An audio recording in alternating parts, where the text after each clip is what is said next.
নমস্কার বন্ধুরা, রেশন গ্রাহকদের জন্য বিরাট সুখবর।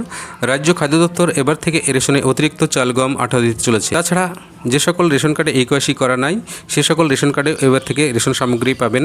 এর জন্য আপনার রেশন কার্ড বন্ধ হবে না বা রেশন সামগ্রী পেতে অসুবিধা হবে না। তাছাড়া পরে 10 জনের বেশি সদস্য রয়েছে, সে সকল ফ্যামিলিকে ভেঙে 2টি আলাদা পরিবার তৈরি করা হবে এবং বাড়তি রেশন সামগ্রীর সুবিধা দেওয়া হবে।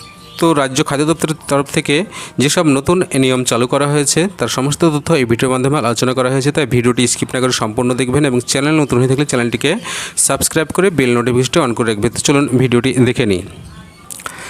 রেশনে এবার অতিরিক্ত চাল, গম পাবে বড় পরিবারগুলি। পরিবার ভেঙে 2টি আলাদা পরিবার করা হবে, বিরাট উদ্যোগ রাজ্য সরকারের। রেশন কার্ড নিয়ে আবার নতুন নিয়ম। রাজ্য সরকারের খাদ্য দপ্তর এবার নতুন নীতির পথে হাঁটছে, আর এতে আরও বেশি পরিবার খাদ্যশস্য পাবে। এই উদ্যোগে সবথেকে বড় স্বস্তি মিলবে পিছিয়ে পড়া এবং বহু সদস্য বিশিষ্ট পরিবারগুলি। একদিকে যেমন 1 সদস্য বিশিষ্ট রেশন কার্ড বাতিল হচ্ছে, অন্যদিকে 10 জনের বেশি সদস্য থাকা পরিবারগুলির জন্য বাড়তি রেশনের সুবিধা দেওয়া হচ্ছে। তার জন্য 10 জনের বেশি সদস্য থাকা পরিবারগুলিকে 2টি আলাদা পরিবারে বিভক্ত করা হবে।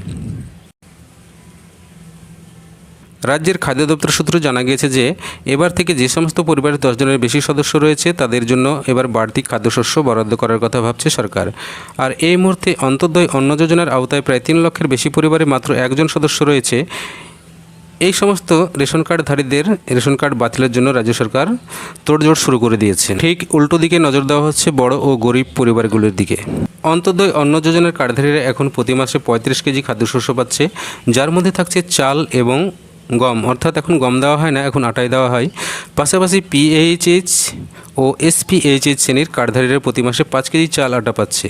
আর এই সুবিধা মূলত অর্থনৈতিকভাবে পিছিয়ে থাকা পরিবারগুলির জন্যই। তবে এবার রাজ্য সরকার চাইছে এই সুযোগ যাতে আরও বেশি পরিমাণ মানুষের কাছে পৌঁছয় তার ব্যবস্থা করা।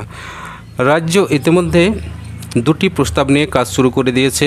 প্রথমত 10 জনের সদস্য থাকা পরিবারগুলিকে 2টি ভাগে ভাগ করে দেওয়া হবে। এমনকি পরিবারের কিছু সদস্যকে অন্য কোনো রেশন প্রকল্পের আওতায় অন্তর্ভুক্ত করা হবে। আর এই প্রস্তাব যদিও চূড়ান্ত নয়, তবে খুব তাড়াতাড়ি এই সিদ্ধান্ত কার্যকর হতে পারে। খাদ্য দপ্তরের সাম্প্রতিক এক বৈঠকে বড়সড় সিদ্ধান্ত নেওয়া হয়েছে, যেখানে বলা হয়েছে KYC না থাকলেও প্রকৃত গ্রাহকদের রেশন বন্ধ করা যাবে না। অর্থাৎ যদি কেউ বয়সজাত বা অসুস্থতার কারণে KYC করতে না পারে তাহলে সে রেশন পাবে। অল ইন্ডিয়া ফেয়ার প্রাইস ফেডারেশনের সাধারণ সম্পাদক বিশম্বর বসু জানিয়েছেন যে অনেক প্রবীণ নাগরিক ও অসুস্থ গ্রাহকের পক্ষে KYC করানো সম্ভব হয়নি। এর ফলে তাদের রেশন কার্ড বন্ধ হওয়ার সম্ভাবনা ছিল।